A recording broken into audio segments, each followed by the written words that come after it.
अस्सलामुअलैकुम students, how are you all? I hope you all are fine. Students, previously हम लोगों ने oxides of halogen को discuss किया था। इस ऑक्साइड्स ऑफ हेलोजन में हमने दो चीज़ डिस्कस किया था। ऑक्साइड्स ऑफ ब्रोमीन को डिस्कस किया था, इसके अलावा हमने ऑक्साइड्स ऑफ क्लोरीन को डिस्कस किया था और फ्लोरीन को भी डिस्कस किया था। अब जो हमारे पास लास्ट वन रह गया है वो है आपके पास ऑक्साइड्स ऑफ आयोडीन। इसका थोड़ा रिव्यू ले लेते हैं। आयोडीन में जो हेलोजन्स फैमिली है, इसका पहला मेंबर आपके पास क्या आता है? फ्लोरीन आता है। टॉप टू बॉटम जाएंगे तो हमारे पास जो मेंबर आता है वो आपके पास क्या आता है? आयोडीन। जो फ्लोरीन आपके पास है ये टॉप मोस्ट है, इसकी हाई ऑक्सीडेशन स्टेट है एज़ कम्पेयर टू आपके पास आयोडीन है। ठीक है, अब हम देख लेते हैं कि जो आयोडीन्स हैं इसका क्या रिएक्शंस हैं। आगे देखते हैं। ऑक्साइड्स ऑफ आयोडीन में हम सबसे पहले देखते हैं कि आपके pass out of all oxides of iodine only iodine penta oxide, ये वाला कौन सा? Iodine penta oxide is important. The other compound iodine tetraoxide, iodine nano oxide are salt like and they are considered as iodine या iodides कहलाते हैं। यानी कि इनमें सबसे ज़्यादा जो क्या कहते हैं कि सबसे ज़्यादा जो वर्क करने वाला जो आपके पास आयोडीन का ऑक्साइड है वो आपके पास कौन सा था? आयोडीन पेंटा ऑक्साइड। यानी कि आयोडीन पेंटा ऑक्साइड में देखिए हमारे पास आयोडीन I2O5 आते हैं। देखिए आपके पास जब ऑक्सीजन की क्वांटिटी मोर देन 2 होती है तो अब उसमें हम इसको नहीं पढ़ते, हम उसको जस्ट आयोडीन ही बोलते हैं और आयोडीन पेंटाऑक्साइड का नाम दे देते हैं। अब सबसे पहले देखते हैं कि आयोडीन पेंटाऑक्साइड प्रिपेयर कैसे किया जाता है। It can be prepared by heating iodic acid at 240। Iodic acid का फार्मूला होता है आपके पास क्या है? H, आपके पास हो गया HiO3, यानी कि आपके पास क्या हुआ? 2HiO3। ये आपके पास जो है ये वाला जो रिएक्शन है, देखिए आपके पास 2HiO3 आपके पास आ गया। अब ये वाला जो आपके पास है इसमें क्या होता है कि हाइड्रोजन आपने आयोडीन कितने आपके पास आयोडिक एसिड के 2 मॉलिक्यूल लिए, आपके पास टेम्परेचर कितना आया? आपके पास आता है 240 डिग्री सेंटीग्रेड आपने टेम्परेचर रखना है, जिसमें आपके पास जो आयोडिक एसिड है वो कन्वर्ट हो जाता है आयोडीन पेंटाऑक्साइड एंड वाटर में। अब देखिए आयोडीन हमारे पास कितने यहाँ पर 2, यहाँ पर आयोडीन कितने 2, ऑक्सीजन कितने 3 2 5, तो 3 2 6 होते हैं, तो 5 ऑक्सीजन इधर तो 1 रिमेनिंग में। देखा हाइड्रोजन हमारे पास कितने यहाँ 2, तो यहाँ हाइड्रोजन 2 और 5 ऑक्सीजन, सो 6 ऑक्सीजन में से 5 तो ऑक्सीजन इधर आ गए, जो 1 रिमेनिंग ऑक्सीजन रहेगा वो यहाँ पर आ जाता है। तो इस तरीके से आपको पता चल गया कि आपके पास आयोडीन पेंटाऑक्साइड फॉर्म हो जाता है। It is a white crystalline solid, यानी कि जो आयोडीन पेंटाऑक्साइड है वाइट क्रिस्टलाइन सॉलिड है। स्टेबल अप टू 300, यानी कि 300 तक स्टेबल है। अगर नहीं टेम्परेचर मोर देन 300 है तो ये जो आपके पास जो आयोडीन पेंटाऑक्साइड है ये डिकम्पोज हो जाता है। It has a polymeric structure. Polymeric structure का मतलब होता है क्योंकि जिसमें ऑक्सीजन होते हैं तो ये लॉन्ग इलांगेटेड पॉलीमराइजेशन के बाद की तरह के जो है वो स्ट्रक्चर्स बनाते हैं। It is insoluble in organic solvents, यानी कि ऑर्गेनिक सॉल्वेंट, चूँकि ये इनऑर्गेनिक कंपाउंड है ना, तो ये इनऑर्गेनिक कंपाउंड के अंदर ही डिज़ोल्व होता है, तो इसी वजह से ये और उसके अंदर डिज़ोल्व नहीं होगा। It forms iodic acid in water, यानी कि आपके पास क्या होता है कि अगर आयोडीन पेंटाऑक्साइड को वाटर में डिज़ोल्व करते हैं तो आपके पास क्या फॉर्म होता है? Iodic acid. अब क्या है देखिए हाइड्रोजन 2, यहाँ पर हाइड्रोजन 2, आयोडीन यहाँ पर 2, यहाँ पर आयोडीन 2, यानी कि शुरू में 2 लगाने का मकसद ये कि ये हाइड्रोजन का भी है, आयोडीन का भी है ना, ऑक्सीजन का भी है। अब ऑक्सीजन देख लेते हैं 5 और ये हो गए कितने 6, तो इसका मतलब है कि अगर मैं ऑक्सीजन के नीचे 3 लगा देती हूँ तो पहले तो हमने शुरू में 2 इस वजह से लगाया क्योंकि आयोडीन भी 2 है और आपके पास हाइड्रोजन भी 2 है, तो 3 2 6 हुए, और दूसरे रिएक्टेंट साइड पर भी आयोडीन कितने आपके पास आ रहे हैं? वो आ रहे हैं 6 आयोडीन आ रहे हैं। इसके अलावा आपके पास it react with hydrogen sulphide HCl and carbon monoxide as an oxidising agent, यानी कि ऑक्सीडाइजिंग एजेंट है, गेन्स इलेक्ट्रॉन फ्रॉम दैट। आप फॉर एग्जाम्पल सिर्फ हम कार्बन मोनोऑक्साइड के साथ रिएक्शन देखते हैं कि जिसके अंदर क्या होता है कि आयोडीन पेंटाऑक्साइड जब रिएक्शन करता है तो उसमें क्या होता है कि आयोडीन इसे इलेक्ट्रॉन लेकर अपने आप को आयोडीन पेंटाऑक्साइड अपने आप को ऑक्सीडाइज कर लेगा आयोडीन में, और कार्बन मोनोऑक्साइड रिड्यूस होकर कार्बन डाइऑक्साइड में कन्वर्ट हो जाएगी। नेक्स्ट टॉपिक हमारे पास है तो ऑक्सीडाइज, जिसमें as a long question exercise का क्वेश्चन नंबर आपके पास जो है वो 6 आ रहा है, मगर इसमें जो इसका जो ये जो हम है उसको डिस्कस करते हैं। सबसे पहले हम लोग उसको ऑक्सीडाइज को डिस्कस करने से पहले हम जो चीज़ एक और डिस्कस कर लेते हैं वो आपके पास है डिस्प्रपोर्शन रिएक्शन। मेन टॉपिक पे आने से पहले डिस्प्रपोर्शन रिएक्शन।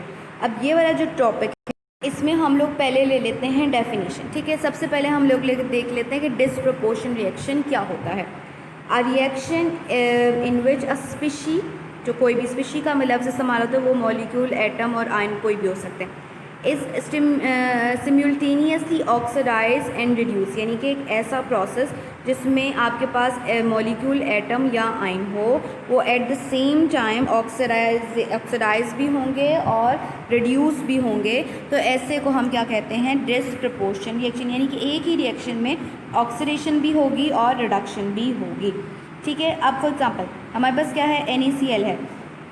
NaCl जो है अगर आप 15 degree centigrade in a cold, यानी कि टेम्परेचर 15 डिग्री सेंटीग्रेड रखना है, यानी कि टेम्परेचर डाउन है। कोल्ड में टेम्परेचर कम जब होगा तो जब आपके पास NaCl जो है वो रिएक्शन करता है क्लोरीन के साथ, इसमें देखिए आपके पास जो रिएक्शन कंडीशन सबसे पहले क्या है, कम है। देखिए अगर आपके पास टेम्परेचर 15 से ज़्यादा है तो रिएक्शन अलग होगा, अगर 15 से कम है तो भी रिएक्शन कंडीशन होने की वजह से रिएक्शन ही अलग प्रोसीड हो जाएगा। सबसे पहले आपके पास क्या है कि सोडियम क्लोराइड के कितने मॉलिक्यूल्स है, 2। आपके पास क्या है, NaOH, ठीक है। अगला क्या है, NaOH।